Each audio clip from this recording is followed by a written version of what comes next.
Good evening and welcome to News Center Maine's Voice of the Voter Democratic Senate debate. I'm Rob Caldwell along with my colleague Phil Hirschkorn.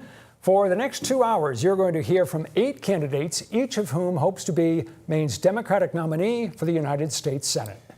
The Democratic Party needs a new nominee to take on Republican incumbent Susan Collins because the candidate who had locked up the nomination, Graham Platner, withdrew last week.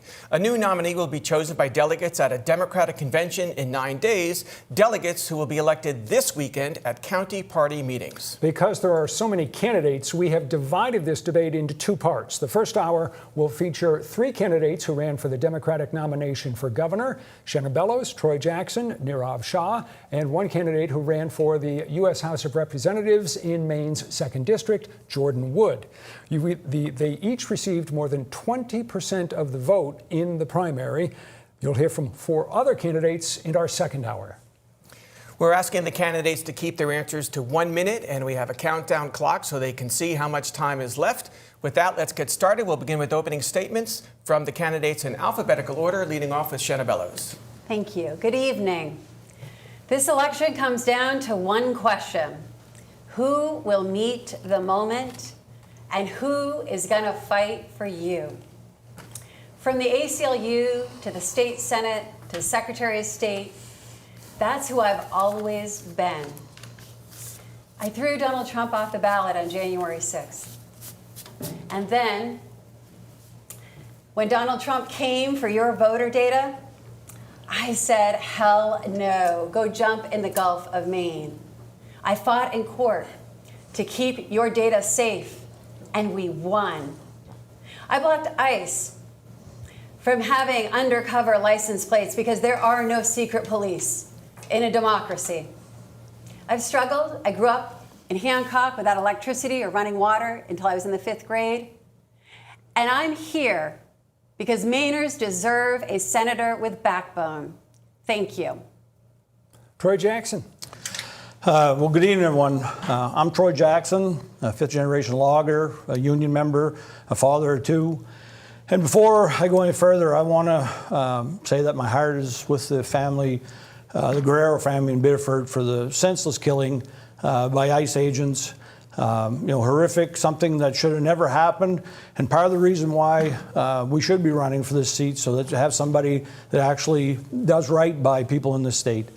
Look, I got involved in politics way back in 1998 as a logger, whenever corporations were holding us back, holding my community back. And that's why I organized a border blockade to take on that corporate power. Since then, I've been in the Maine legislature, I've been Senate president. I've stood up to these people time and time again and brought Republicans and Democrats together to do universal school meals, to do child care, to do a whole bunch of things.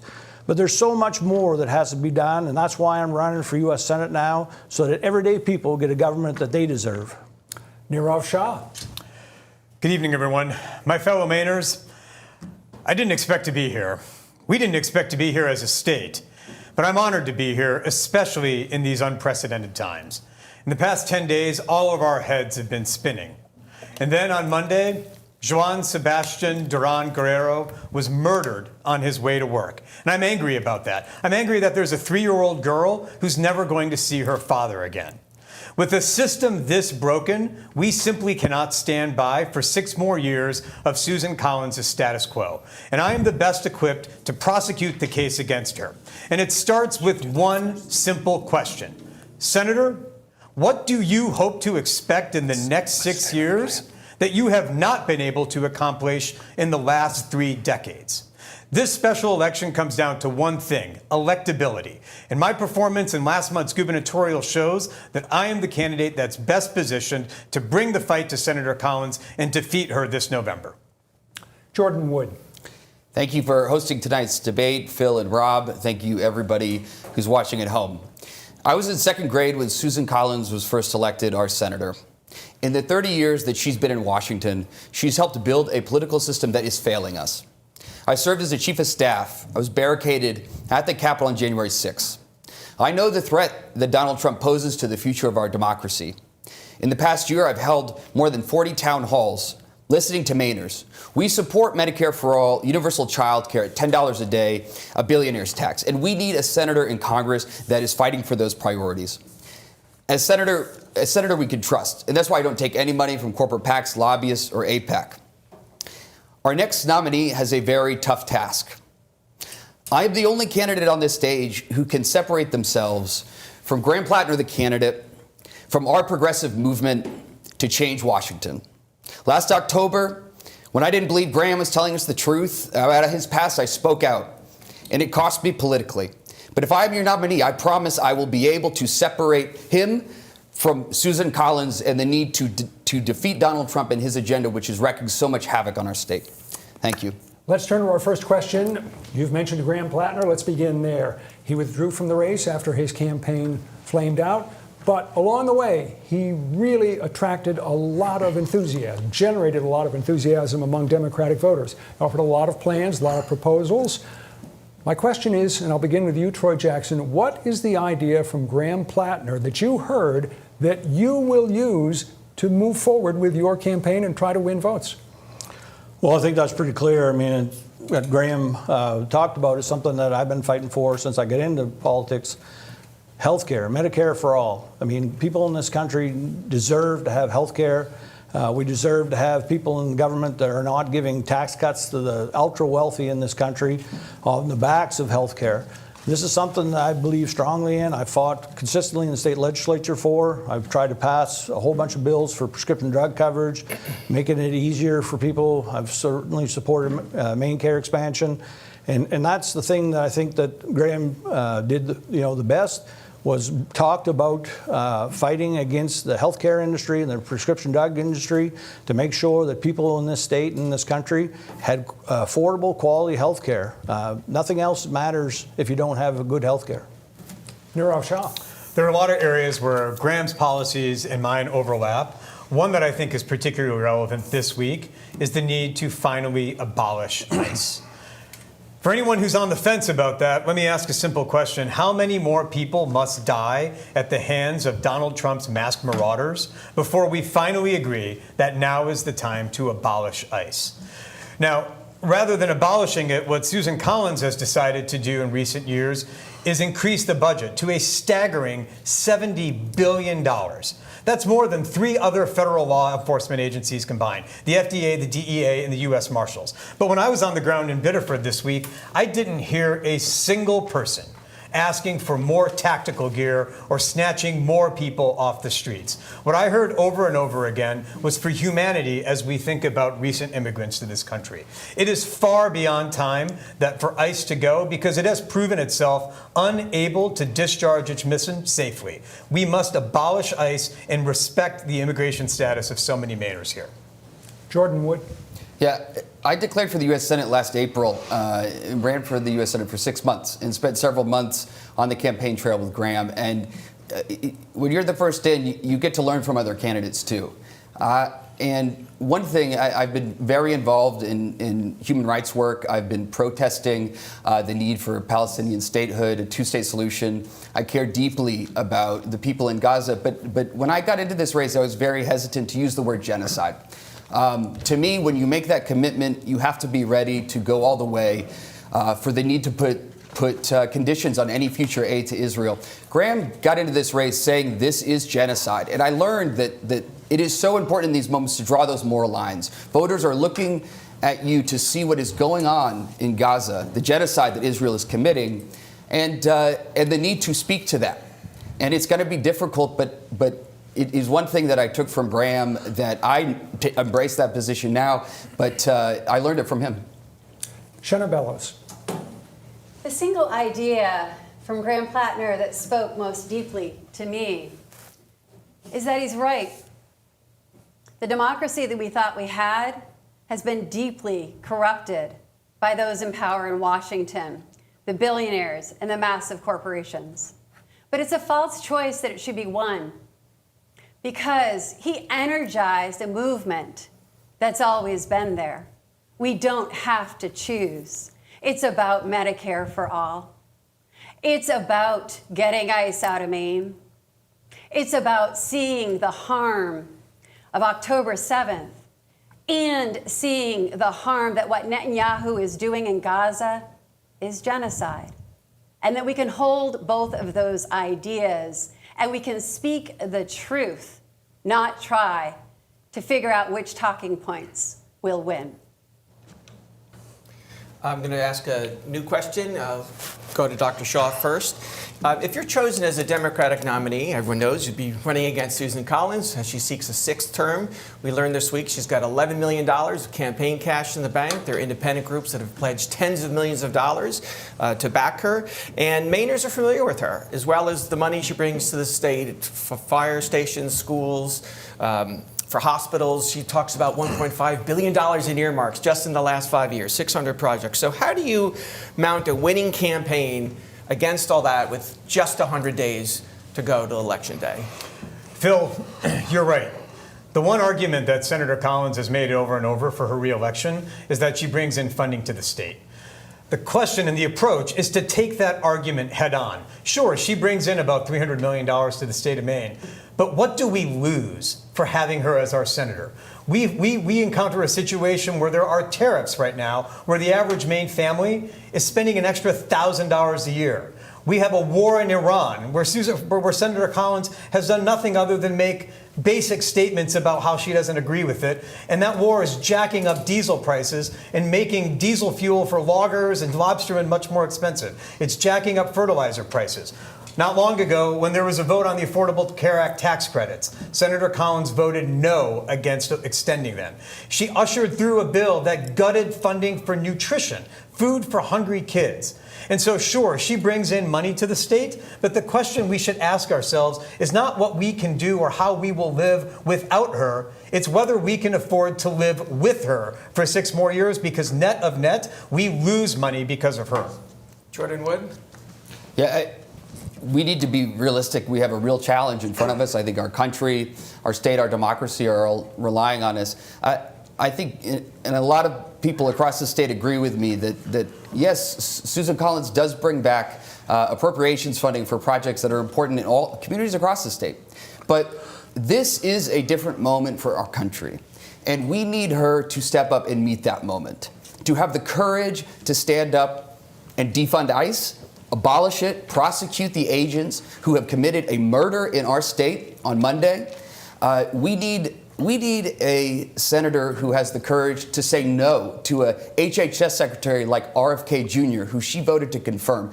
But we all remember when she voted to put Kavanaugh on the Supreme Court, knowing that this could overturn the right to abortion for all women in this country. She did not have the courage to do something differently. So I appreciate what she's done as appropriations, but we need a lot more right now from our senator. Thank you. Shenna Bellows? We're going to beat Susan Collins in November, and I am running because I'm the best candidate to win, to unite a fractured party, to bring Mainers together in sake of a common goal, and that is that the stakes are too high not to have change in Washington, not only to hold Trump accountable, but also to stand up for our friends and neighbors that are really struggling right now. And I'm the only one who has run against Susan Collins before. And she had all of the advantages in 2014 she has now. But there's one constant in this life, and that is change. And I've gotten stronger because I've been doxxed and swatted and threatened. And I still never backed down to Trump. And she's changed too, and the country's changed with Trump and the end of Roe v. Wade and so much more. So I'm ready to win. Troy Jackson? Well, Senator Collins is just a rubber stamp for the wealthy elite in this country. And that is nothing that's ever going to help the people here in Maine. I mean, we watch people lose their health care. We've watched people lose their Roe versus Wade. So many things that she's not been willing to stand up for. To bring in, $300 million or whatever, we've lost a lot more than that in what she's given up. And that's the point, is that, being the appropriations chair, she should have been able to stop ICE. She should have been able to stop so many of these things. and she wasn't willing to, because she'd rather go along with the Trump administration and make it harder for everyday working class people. All across the state, people are having a hard time to pay for health insurance, prescription drugs, child care, nursing homes. I mean, you name it. And you know, Senator Collins has done nothing. Actually, when she talks about bringing money into the hospitals, how much more money did she take away from the hospitals in the big, beautiful bill? I mean, that is what the problem is she won't stand up for the average working class people in this state. Let's move on to what happened in Biddeford a few days ago when an ICE agent shot and killed a young Colombian immigrant who had a legal work permit. We do not know all the facts. There's a lot to be determined as to what happened. You are all on record as favoring, I believe, the elimination of ICE. With Donald Trump as president, that's almost certainly not going to happen. So my question is, how would you propose to reform ICE? Jordan Wood. Yeah, I believe that when I say we have to abolish it, what I mean is that we need a new law enforcement agency that has the trust of the people. Because if an agency, which is the purpose is to protect and serve and enforce our immigration law, which I believe is deeply broken and needs to be reformed, we need to have an agency that people trust. And what happened in Biddeford was the result of the fear that ICE has instilled in our communities. When a member of our community who is here legally is shot trying to flee a scene. He had a 3-year-old in the car. He was not trying to run over anybody. Nobody in a moment like that, unless they were in a life and death situation to protect their child, would do what he did. So I think we need a new agency, but the U.S. Senate it controls our taxing and spending. It's in the Constitution. I would not approve a budget that did not reform ICE to include no longer being able to wear masks, IDs, body cameras. I mean, there should have been body cameras on these agents, but there has to be real accountability and prosecution of those that break the law. Shenna Bellows. I've been really struggling this week because Johan and his 3-year-old daughter were murdered in Maine streets by the government. And we say we don't know the facts, but we know the facts. He was a good guy. All of his neighbors said so. He was legally here. And you know what? It doesn't matter. Nobody deserves to get shot and killed in the streets when their 3-year-old daughter is still in her pajamas. And there are other kids and other families nearby just getting ready to work, getting ready to go about their day. So what I want to say is I remember when there was no ICE because I was an ACLU organizer. In 2003, it was one of my first campaigns. They said we needed ICE to replace INS. Well, I remember a day when the thugs weren't in the government and they didn't have arms. Troy Jackson. So, I mean, I support law enforcement, but ICE is not law enforcement. It's a rogue agency that goes around doing things that they're being told to on high. You know, this winter, whenever they were here, we saw a lot of people here in Portland that were pulled out of their vehicles. Even one law enforcement themselves was pulled out of a vehicle. Other people at schools, churches, and things like that. And Susan told us that she had used her power to get ICE out of here. Well, now we have somebody that was actually murdered here in Biddeford under her watch. And it's horrific, it's sad. I mean, at 26 years old, I had a 3-year-old son. I mean, I can't imagine anyone thinking, and the other thing about this is, we don't have to wait. I mean, he was the wrong person. They were after the wrong person, and they shot him. We do not need that type of law enforcement. I mean, that they need to be dismantled because they give us nothing in this country but heartache and racism. Nirav Shah. I am beyond furious about the murder that happened on our streets here. And that is in part because it reminds me of my own family. My parents were immigrants to this country. They came here to Chicago in the early 1970s. My mom didn't speak a word of English when she came here. And I think about how terrified she would have been had she known that the president's goons were patrolling the streets and might snatch her up. So yes, I'm absolutely furious. And Rob, you asked about how we would reform it. I don't think this agency can be reformed. The rot has gone to the core, and that's why we must abolish it. Is that going to take some time? Perhaps, but that must be our goal. What are the interim steps that we can take? Well, first thing, we have to acknowledge there's a reason why Susan Collins has not reformed it, and that's because she's been bankrolling it since the agency's inception. How might we actually put safeguards around ICE? Number one, we must put appropriations riders on that ban masks from federal agents. Number two, we must require actual wearing of body cameras. The money's been there, but ICE and Susan Collins have done nothing to put them in place. And number three, we must lift the immunity that has protected them from prosecution. Now is the time to actually introduce accountability, and I will as our next senator. Thanks very much. So in 2018, as some of you alluded to already, Susan Collins cast a decisive vote to confirm Brett Kavanaugh as a Supreme Court justice. She's told us twice this year that she does not regret that vote.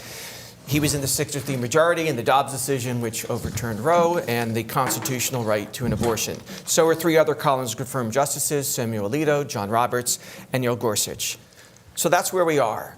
Looking forward, what would you do as a U.S. Senator to restore and protect reproductive rights in the Senate, or otherwise reform the Supreme Court, which some people say is ideologically out of balance? Let's start with you, Jordan Wood.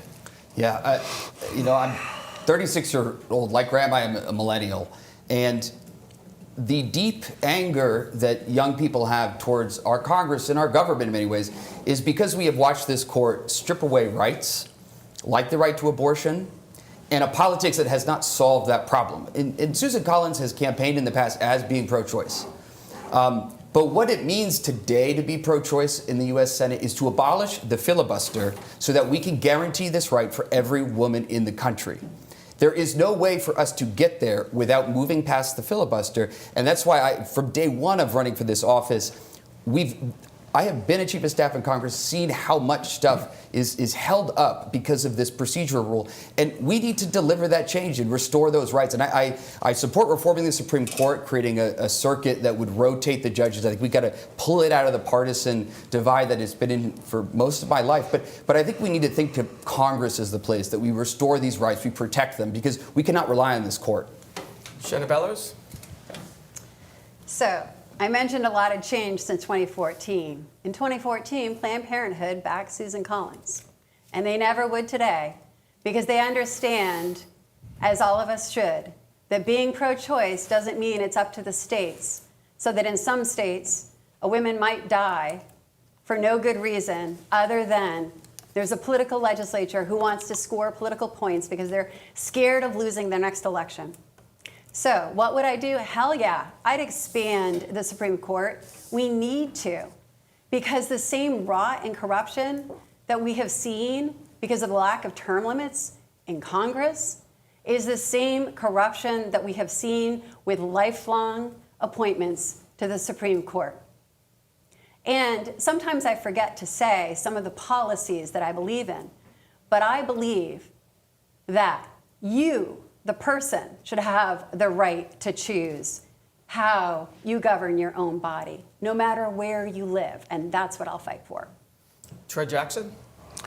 Well, this is a simple case of people with money being able to buy the government and the rest of us not being able to buy it back. And I am very tired of that. And that's something since 16 in the Maine legislature, we've been working towards. We put in statutes that pre-existing conditions wouldn't be able to be overruled by healthcare providers, something that Donald Trump has wanted to change. And here in Maine, I co-sponsored, one of the most progressive abortion access bills in the country. While the rest of the country is going the wrong way, here in Maine, we've been going the other way. I supported making sure that low-income women had access to abortion care. But yeah, I would definitely get rid of the filibuster. I would definitely be willing to add more people to the court, because the way the rules are right now, we have people on there for a lifetime that are making the wrong decisions for everyday people across this country. And it's really making it hard for people to actually live in this country, and it has to change. Nirav Shah? In Senator Collins' 3 decades as a senator, she has been on the wrong side of some of the most defining issues that have come before her. She was on the wrong side of her vote for the war in Iraq, the Affordable Care Act, and perhaps most disastrously, the fact that she cast the deciding vote to confirm Justice Kavanaugh. There is a straight line between her casting that vote and the gutting of Roe v. Wade and the gutting of constitutional freedoms for women. It is an absolute disqualifying vote. So how would we start reforming that when I'm a U.S. Senator? One of the first things that I would propose and that I would get behind as a senator is codifying the right to abortion into federal law. Making sure that that federal law, which supersedes state law, would reinstate the right to abortion for so many women. Now, of course, here in Maine, we were already ready for this disaster and made sure that our laws didn't become restrictive. But in places like Texas, which did reverse that right, there has been a spike in maternal mortality and infant deaths. And that can be directly attributed to Senator Collins' vote. It's time to reverse that and actually care for people. Senator Collins did vote against Obamacare at the beginning, but in 2017 she voted with John McCain, remember, The to thumbs save down. it. Yeah. Exactly right. So This is an example of chronically bad judgment, right? What changed between the passage of Obamacare in 2010 and 2017? Nothing. The only thing that changed millions of people were covered. That's what changed. that was a good thing that we should have actually Yeah. been enshrining. Instead, the political wind shifted. Senator Collins lost her composure and courage and decided the opposite way. One more quick follow-up. Some of you talked she about. gave Go ahead, tax Troy. cuts to the wealthiest people in this country by taking away those health care subsidies. And that's exactly what the problem is. Exactly. Is greed is ruining our country. Some of you said you want to expand the court. Some people talk about 13 justices. You might have mentioned term limits, but do you all favor term limits for Supreme Court justices? There's a proposal from Democratic senators and others to make it 18 years. So every president, once that got started, would get to appoint at least one justice. Do you all support that? Just go quickly. Jordan? I'm really concerned about term limits because I do not trust Republicans to follow these rules. I think they'll get their people to retire in a certain way. That's why I propose the circuit way that it pulls the partisanship out of it. But I don't trust Republicans. 18-year term limits for the Supreme Court? Hell yes. And you know why? If it's good enough for Maine, which we have here, it's good enough for the Supreme Court and Congress. And I bet folks at home don't believe any of us that say we believe in term limits after what Susan Collins did. But I'm here to tell you, here in Maine it works, and I believe it should work in D.C. Troy? Yeah, I mean, I definitely for judges, but also for congressional members. I mean, this lifetime dealings, getting all cozy with the lobbyists and things like that, that has to end, and the only way it's going to do that is term limits. And Dr. Shah? Term limits are a good thing. Other countries have term limits on their judges. Even in the federal judiciary, bankruptcy judges have term limits. That should be applied across the spectrum, including all the way up to the Supreme Court. Okay, we're going to turn now to some financial matters. Rob? All right, this is what Phil called one of my eat your broccoli questions. Politicians love to spend money. That's why we have enormous debt problems with the federal government. Federal debt that's about $40 trillion, by far the highest it's ever been. Annual deficits of about $2 trillion. The debt is just exploding. The experts say it is not sustainable and that this is the most predictable crisis in American history. It's not going to end well. Shenna Bellows, what specific steps would you take as a senator to address the deficit? Stop spending money on things that the billionaires and the massive corporations want, like endless war, and trying to create urgency and panic so we fall for it, and start spending money on the things that matter for folks at home. Because having served in the state Senate, I saw firsthand. You know, when I won a district that voted for Trump and voted for me in 2016, I didn't hide that I was head of the ACLU or a leader on marriage equality.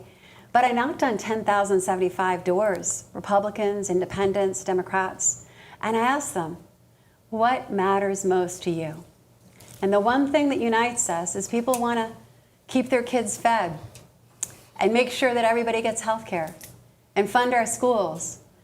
But the powerful tell us there's not enough. Well, if we ended the war in Iran, I guess we could have universal child care for all, not just in Maine, but across the country. Troy Jackson? Well, I've definitely been involved in doing a bunch of balanced budgets here in the Maine legislature. But if we want to balance the federal budget, the way to do that is to quit giving massive income tax cuts to people like Jeff Bezos, Mark Zuckerberg, Elon Musk, and start taxing wealthy people. I mean, really wealthy people, like none of us actually know the right way. I mean, this is insane. I mean, we used to have a tax rate that was fair, that wealthy people paid their fair share. Now we're giving tax breaks so that they're not paying anything at all. And the rest of us are picking up the tab. That has to change. I mean, that is the fundamental problem in this country, is that wealthy I mean, insane. Look how many billionaires that we have now in this country that are not paying any taxes. And that is really what I think would be the way to balance our budget. Nirav Shah. You know, Rob, every time there's a question about the deficit, it's usually quickly accompanied by this idea that there's just not enough money. And that's why we've got to worry about the deficit, because we've got to be judicious. Rob, I just don't buy it.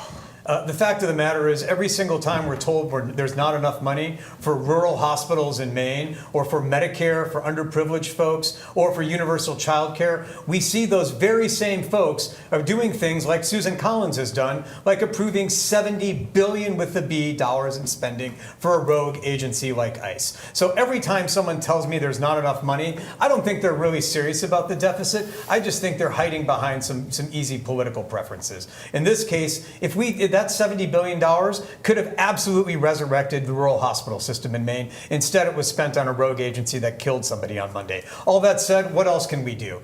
The war in Iran is thought to be costing $1 billion per day. What could we do for the social good with that money? To say nothing of corruption. Republicans like to talk about corruption. Democrats need to start talking about it more too, because there's a lot of savings, and that money, again, can be used for the social good. Jordan Wood. It's a really important question, because this is one reason I think we really need generational change. My entire life, this is what the federal spending has looked like since the Bush-Iraq war, and both parties are part of it. And I've heard politicians say, I don't want my grandkids to have to pay for this. I mean, my 18-month-old daughter is going to be paying for this. What I think we need to do is a wealth tax. I mean, we have not raised taxes on the wealthy and corporations in our country since Citizens United. And when I talk about corruption, this is what I mean, is that we have a Supreme Court and a political system that gives all the power to the wealthy and corporations, and there's a reason that their tax rates have not gone up. But voters know this from me, from the town halls I've had all over the state. We need historic tax reform that makes the wealthiest pay their fair share. But I also think we need to be very serious about cutting spending. When I graduated high school, our federal budget was half of what it is today. I have not met a single person who thinks our government works twice as good as it did when I was graduating high school. So there needs to be real reform to get a more efficient government that works for people. All right, let me get to the second part of the broccoli question. Different funding, but Social Security is also facing a financial cliff. The trustees of the system say that it will not be able to make its payments by 2032. That would be before the end of your first term in the United States Senate. That means that tens of thousands of Mainers, if nothing is done, would not receive their full checks. To address the problem, you either raise the retirement age, you raise the cap on Social Security taxes, you increase Social Security taxes in general, or you reduce benefits. What specifically would you do, Troy Jackson? Well, I'm never going to raise the retirement age. I think that's really unfair for people. But I definitely scrap the cap, make it so that, again, wealthy people pay at the same rate that the rest of us do. Once I believe it gets to $120,000, they don't have to pay anymore. I mean, they should be paying their fair share and making sure that people have the social safety network that Social Security provides. And that's something that, I'll definitely fight for. I mean, we've seen the federal government actually help bail out pensions across, this country. We can do this and make sure that, lower income people that have worked all their lives, get the benefit of Social Security, and the way we're going to do that is actually scrapping the cap. Dr. Shah? Social Security is one of the crown jewels of our social security net, or social safety net, in the United States. Of course, the original idea came from a Mainer, of course.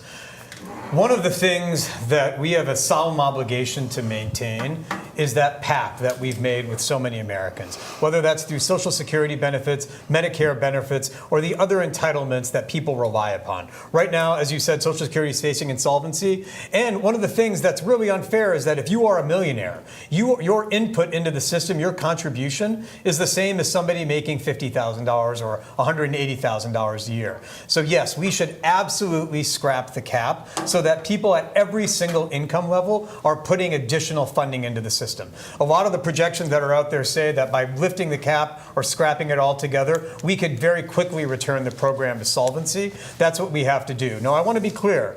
We have to make sure that on the other side, when those millionaires retire, we've got the funding there. And so what I think we ought to do is both lift the cap and then cap benefits so that your overall benefit when you retire isn't based on your last salary. There's a cap on it so we don't end up bankrupting the system. We can do both, lift the cap and then cap benefits for the billionaires. Just to be clear, the cap that's in effect now is a cap that means that people who make about $180,000 don't have to pay Social Security taxes after that. It's not $50,000. No, agreed. It's $184,000. I would lift it so that no matter what your income is, you have to pay into the Social Security. I just want to make sure. I just wanted to clarify that. Yep, I want to move on. Jordan Wood, your answer. Yeah, this is such an important issue, and I feel at town halls it comes up every time.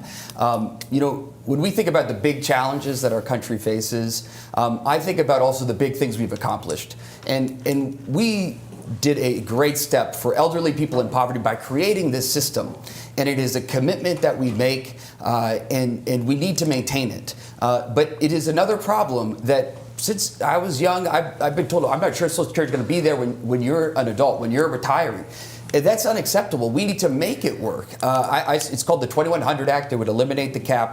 But I actually think we need to think about more serious reforms that even break out a three-tier bracket. So actually the wealthiest people in this country are going to have the tax that they pay increased and lower it for the lowest income people. Because I can tell you, when I had my first job making $30,000 a year, and I was living on credit card debt because I could not afford rent, I couldn't afford food, transportation, but we were still being charged, still paying taxes into a system that we were being told it wasn't going to be there. So I think we need to look at big reforms to this. But I also think we got to increase the benefit. I think there should be a new COLA that represents the actual cost of living for seniors. All right, Shenna Bellows. There's a story that's been told for a long time, and that's there's not enough money in Washington. Not enough for universal child care, not enough for universal health care, not enough for Social Security, it's going to run out. And that resonates with people who grew up like Troy and I did. Because I've lived a lot of my life feeling like there's never enough or I'm never enough. I'm going to run out. If you know what it's like, you know what I mean. And quite frankly, according to the stats, most Mainers feel that way now. And we don't need to quibble over whether it's 180,000 or 184,000 because the truth of the matter is we just saw the country's first trillionaire. All right, I'm going to jump in because you've gone 35 seconds and you didn't give me any specifics. Give me specific steps that you would take. Scrap the cap. And what that means is make sure the trillionaires pay the same percentage of wages as working class people. Just to follow up Rob's whole line of questioning, all of you have talked about certain taxes. You mentioned cutting certain spending, but I didn't hear anything specific. We know President Trump is now proposing a $1.5 trillion defense budget for the next fiscal year. Is that something you would cut? Maybe if we just went down the line, can you name one program, despite what you just said, there's enough money to go around, it's about priorities, but are there any programs that you would seek to cut spending given we have a $2 trillion a year budget deficit and a $39 trillion debt? Shenna, let's just start with you. I would end the war in Iran right now because every time the newspaper prints a new figure, it's shocking. Troy Jackson? Yeah, I mean, the war in Iran, ICE, I mean, it's all money, but the biggest thing for me is that we're not taking in the money that we should from wealthy people, and that's why we have such a big deficit. Nirav Shah, spending you would cut? Right now, there's an amendment before Congress that would cut $3.3 billion in funding that would go in service, or that is now funding the genocide that's occurring in Gaza. Right off the top, that's $3 billion that could be spent on food for hungry kids. And Jordan? Yeah, I mean, I think there should be an audit of Pentagon spending, and I can tell you, having worked in Congress, that there is a lot of fraud and abuse, and that there's a spending to be cut. But I think I was in Congress during COVID when Congress passed multiple times the largest spending bills in the country's history. A program that at first seemed good, the PPP program, it reached almost $1 trillion in spending. I have never lost more faith in a spending program in this government to see how much abuse and fraud took place there. But there are decisions and votes that happen every day where if we had a Congress that was really focused on serving and representing the people, we would not waste that money because we pay for it. Okay, we're going to shift gears again from domestic fiscal woes to foreign affairs, which is certainly something as a U.S. Senator you'll be called upon to deal with, not as a governor. And remember that race? Okay, so we were going to start with the Iran war, but I've heard you all comment on it pretty definitively several times. So I'm going to shift gears to another conflict that's been going on since 2022, Russia's war in Ukraine. It's now in its 5th year. The U.S. has committed $195 billion to Ukraine since 2022, but nothing new in this new Trump administration. But last month, the House of Representatives passed a bill to provide new aid to Ukraine and impose new sanctions on Russia. If you were in the Senate, Nirav, Shah, would you support that House bill? I would, and that's because Ukraine is an ally, and we have to make sure that we stand up for the defense of our allies. More importantly, if we allow Putin to continue with this war unchecked, where does it end? He already started with Crimea a number of years ago. Now he has his sights set on the entirety of Ukraine. Any type of concession to Putin only emboldens him. We have seen that throughout history over and over again. When dictators get hungry, they don't stop until they have wrecked the entire global order. So yes, absolutely, I would be in support of that bill and be in support of additional military and humanitarian aid to Ukraine. The last thing I'll mention, one of the things that I have been quite dismayed about is the performance of Secretary Pete Hegseth, and I have not seen a word out of Senator Collins to this effect. Secretary Hegseth is, of course, rankly unqualified for his position. But more importantly, the secretary is not thinking about war in a modern context. He's obsessed with testosterone levels of troops, and he's not thinking about the ways that AI and drone technology are going to put America at risk. So among the many things we need to do is boot him from his role and actually get a sharp Secretary of Defense in place. Collins opposed his confirmation, though, right? Indeed. But since then, where has been the fury? Jordan Wood, war in Ukraine, more support from the U.S., about the same? How do you see it? I would increase it even. I mean, I think this is one of the terrible things that Donald Trump has done as president is create so much chaos internationally. There is not certainty. Our allies no longer know if we have their back, and that's why we're seeing European countries increase their military spending. It's because they don't feel like they can rely and trust on us because we have a president who's threatening to invade Greenland. But I would also say it ties back to the Iran war. I mean, this is an absolute mistake, and the war that we are in over there has benefited Russia because they shut down of the Strait of Hormuz. We have now changed sanctions on Russia that allows them to make even more money off of their oil and natural gas. I mean, it's connected, but it all stems down to the instability around the world that Donald Trump creates, and we need certainty. And so I think we need to stick by our allies and help them win this war because Putin is a dangerous, dangerous threat to world peace. Shenna Bellows. When it comes to Ukraine versus Russia in this moment, I will always support Ukraine because what we want America to be about, what it always was about, is about defending democracy and standing up for freedom wherever it is, and standing up against dictators and people who are oppressing their people, no matter who they are. And what we have seen with Trump and what Susan Collins has failed to stop is a completely unstable foreign policy. One day we're supporting Ukraine, then we're supporting Russia. One day we're supporting Iran, then we're not, then we are. The street's open, it's not. The challenge is we need the core American values that my World War II grandfather, Bill Bellows, taught me, is that you stand up for freedom. Troy Jackson. Well, obviously, I'd like to support Ukraine. I mean, they are, definitely working as hard as they can to hold off the fascism of Russia, and they deserve our support. So yes, I would. You mentioned dictators, Secretary Bellows. Since we didn't really delve into Iran because you'd already covered it, let me quickly ask you all about Venezuela, where President Trump deposed, some would say abducted, a dictator. He had his reasons. What's your view of that raid and whether it made sense? So again, the reason I am running is the stakes are so high. We have someone in the White House that we can't trust to take a beat, slow down, look at the facts, make an assessment, and do the right thing.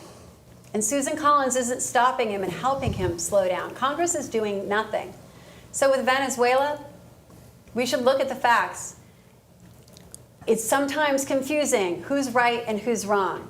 But what we need in Congress are strong moral compasses to help make that decision. I think Collins did vote for a war powers resolution to limit what Trump could do in Venezuela in January, right? So forgive me. A week ago, I was on vacation on a river on the Kennebec, and I've been running for governor for a long time, and came up and, just 274 votes, according to the statisticians, away from winning. I didn't think I was running for U.S. Senate a week later. And what I do know is that when I need to know the facts, I will. I'll do my homework, and I won't speak on something before I know what I want to say. Troy Jackson, your view on the Maduro raid in Venezuela? Well, I think, again, getting obviously the information, to make a good judgment on that, I think is key. I mean, we've seen Donald Trump tell us that Iran has no nuclear capabilities, and then months later go in, starting a war. If Venezuela was a problem that that we had credible intelligence on, then yeah, that's perfectly fine. But I just can't trust what's going on with him or Hegseth, because they really don't have any idea. And then getting back to Collins, I mean, she could stop this as the chair of appropriations. You can shut off the funding for these things and make it so that we actually do slow down and get credible intelligence. Nirav Shah, Venezuela, there was a federal indictment against him for drug smuggling in New York. Right? You're not going to. I am not an apologist for Maduro or the Chavez regime. I want to be really clear. They are corrupt dictators that have engaged in heinous things, kidnappings, murders. I'm not an apologist for them. Let me be really clear. However, that does not mean Donald Trump has the unqualified right to send in a team to depose him, kidnapping, and bring him here. There are ways to go about this under international law, something that Donald Trump is not really keen on. There's a through line between Venezuela and Iran, which is Donald Trump's view of the world is might makes right.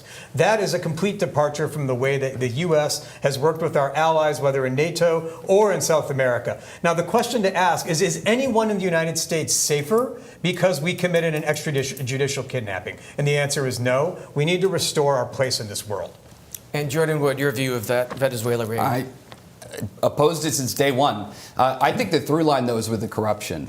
Before Trump was elected, he told a group of big oil executives and lobbyists that if you spend $1 billion to help me get elected, I will deliver for you. What does that look like? Things like taking Maduro, which Venezuela has the largest oil reserves in the world. And big oil has wanted to get into that country for a long time, and they got what they wanted. So the corruption, to me, is the through line here. And the fact that the Trump administration could consult oil executive and lobbyists, but not Congress before taking this action, is a huge error. And we need more politicians that the morning after the Venezuela stand up and say, this is wrong. It doesn't even matter if the mission was successful. Of course, we all support our troops, but this is a terrible precedent to set. And it is a hallmark of the corruption of the Trump administration. Okay. Rob? There is broad agreement in this country that Congress is broken. It is simply not working. Part of the reason is because it is so deeply polarized. You four are all liberal Democrats. There are a lot of liberal Democrats in Congress. There are a lot of conservative Republicans. There aren't many people in the middle who are willing to make a deal. Would you be willing to work, or not, let me rephrase that. On what issue would you be willing to work with Republicans to try to solve some of the problems facing this country? Jordan Wood. Yeah, so in Congress, this is the issue I've worked so much of my life on, is democracy reform, voting rights, campaign finance reform, which has become such a partisan issue. But when it comes to redistricting, this is the first time in my life, Republicans started to voice their objections to the fact that we have a tit-for-tat, zero-sum game here politically, where states change their maps and then the other party changes their maps in another state. I think that has exposed what potential we have that is fair to both parties to create independent redistricting in all 50 states. It would reduce the partisanship, but it would help Republicans in some states. It would help create a Congress that actually functions. But I think it's the first time I've seen real, actual, genuine desire to create a new system that works for everybody. Shenna Bellows, an issue where you could work with Republicans. It's a false binary, all of them. Where I come from, in the town of Hancock, outside of Ellsworth, my mom, who is probably not the most progressive in town, but is right up there, a proud Democrat who raised a proud progressive. She just got Hancock Citizen of the Year in a town, for folks in Maine who know, is represented by Billy Bob Fockingham in a town where a Democrat hasn't won in quite some time. Why? Because in Hancock, we don't say, what do I need to think? Is that a Democratic issue or a Republican issue? In Hancock, we think, what does our community need? What do people need? How do we come together to help? And so, on Sunday, after being on the river, I was at the America 250 potluck. Not because I was running for anything, I didn't think I was. But because in that potluck, and we had one in Hancock too, didn't matter who you were, what you believed, it wasn't political. It was about the people. Troy Jackson? I too would work on anything except income tax cuts for the wealthiest people in this country and taking away reproductive access. I mean, I think here in Maine, I worked on trying to bring universal school meals with Republicans, saving our rural veterans homes, child care investment. And I think in D.C., I mean, healthcare, prescription drugs, nursing homes, healthcare overall, these are all things that I believe, it doesn't matter what state you're in, where you're from, Republicans and Democrats want that. They want it, they want us to work together, and I'm very excited to do that. Also here in Maine, our forest products industry is in real challenge. Our fishing industry, with processing, we have the right whale issue. All these things, we need to work with Republicans to make sure that we keep our natural resource sector. But if it's economic development to help people across the state, help workers, I'm going to be working with Republicans and Democrats. Rob, for me, it would be healthcare. And when I was the deputy director at the U.S. CDC, I worked extensively with senators and folks in the House on both sides of the aisle to make advances in our nation's healthcare, as well as to keep us safe from disease threats abroad. Specifically, right now, there is really no one in the United States who thinks that the health insurance companies are acting in the best interest of Americans.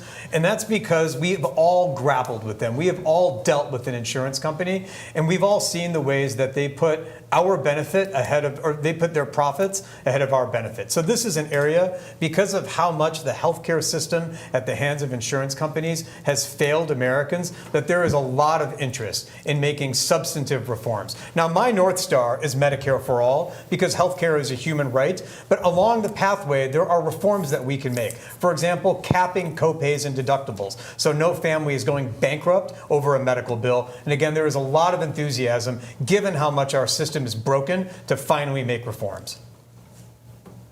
I started with you on that one. Did I not, Jordan? Well, you guys have a lot of hope with Republicans, because I don't think I'm going to work with you on any of those issues. Well, no, I'm not expressing hope that you'll work with Republicans. Just my door would be open. Mine would be too, but to see if there is reason for people to be hopeful. All right, Phil. Just to sort of follow up in that vein, if any of you were the nominee and you beat Susan Collins, alluding to something we were talking about at the top of the hour, Maine will lose all of her seniority. Whether you think that's worth it or pays dividends is part of the campaign debate here.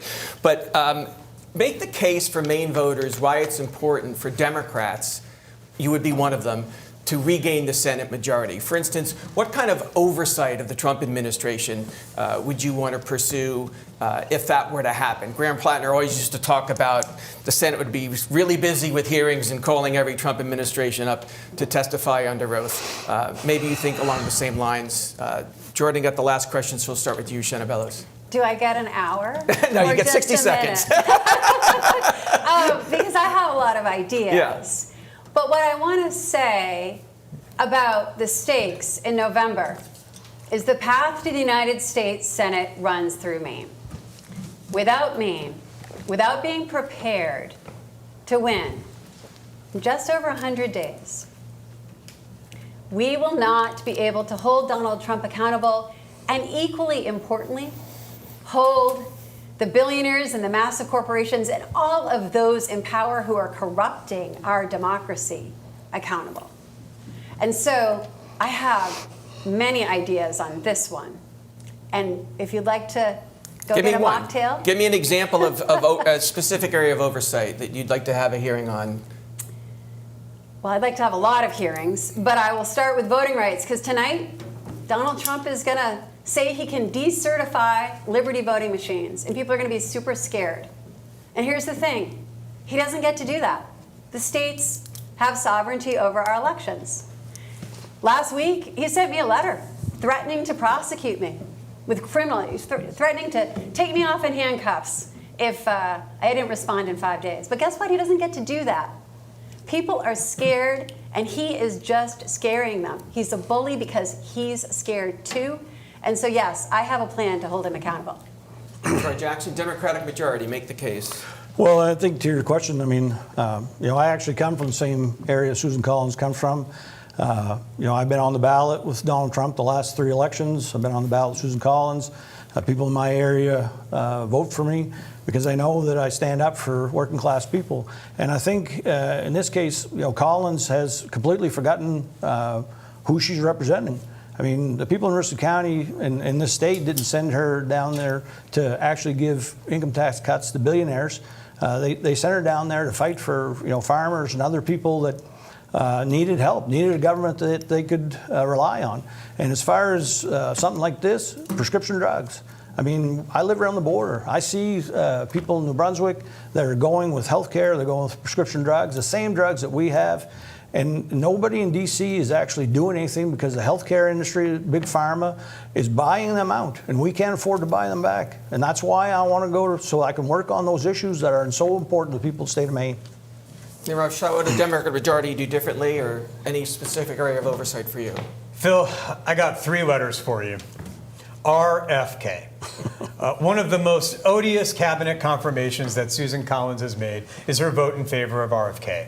And we've all seen the disastrous consequences that has started to have. Whether it's screwworm, measles, Medicare that's actually going off the rails financially, and there has been 0 oversight. If anything, once again, Senator Collins, with her perch on appropriation, has aided and abetted RFK and his decimation of our nation's healthcare system. So one of the committee assignments that I would be seeking is an assignment on the HELP Committee, Health, Education, Labor, and Pensions, which is the committee before which RFK comes. And you can be guaranteed that the minute he sits down in front of me, I'm going to have a long list of questions like, Secretary Kennedy, how many Americans died of COVID? Do vaccines work? Is screwworm a threat? Are you doing anything to combat the Ebola outbreak? And what is your plan to cover people who are currently uninsured? We have heard none of that from the Secretary, and that's in part because he hasn't faced tough questions from people who confirmed him, like Susan Collins. And Jordan Wood, your views on that question? I think this is one of the most important questions of this election. We need to remember our country is really depending on us here. This is the #1 opportunity to flip a Senate seat. I saw a poll today. Donald Trump is -27. This, of all the potential opportunities to flip a Senate seat, this is the one he is the least popular. And it is why last October I asked Graham to leave this race, because it's not, I have personal animosity. It's because I could see that he was not being truthful about his past. And there's too much at stake in this election for us to take that risk. I served as the chief of staff, actually, while Trump was first in office, for Katie Porter, who's became a household name because of the oversight that she did while Trump was president. And one that just stands out with me is what you can do, even while Trump is in the White House, to bring change, is when, at the start of COVID, the CDC director, Robert Redfield, we hauled him in front of the Oversight Committee and got him to commit that he would make COVID testing free across the country while Trump was still president. But the #1 thing I would do for oversight is corruption. The corruption in this White House is unbelievable. Okay, we just have a minute and a half left. Maybe do a couple quick questions here, Rob. All right, here's a quick one. Short answers. The House of Representatives this week approved ending daylight saving time. Would you approve of that? Would you vote for that, Shenna Bellows? Well, we had a debate about this in the state legislature. I'm sure Troy remembers. And I think there are reasons for and against. And I haven't read that House bill, but I will when I am senator. Well, you know the general idea of ending daylight saving time. Where do you stand? And when I was in the Senate, I think I voted for it, but you'd have to go back and look at my record. And you know what? It doesn't sound like there's a lot of conviction there. I tell you, I love it when it gets light in the morning and gets dark at 8 o'clock or 9 o'clock. That's my favorite, summertime. Okay, Troy Jackson. I'd like to vote for a bill that brought us more sunshine in the winter. Thank you. But no, I wouldn't. Where I live, kids get on the bus, 6 o'clock in the morning. It's an hour and a half drive sometimes, and it's dark. And you know, you got young kids out there, and that's always been my argument of why we go to daylight savings time. I think it's more safe.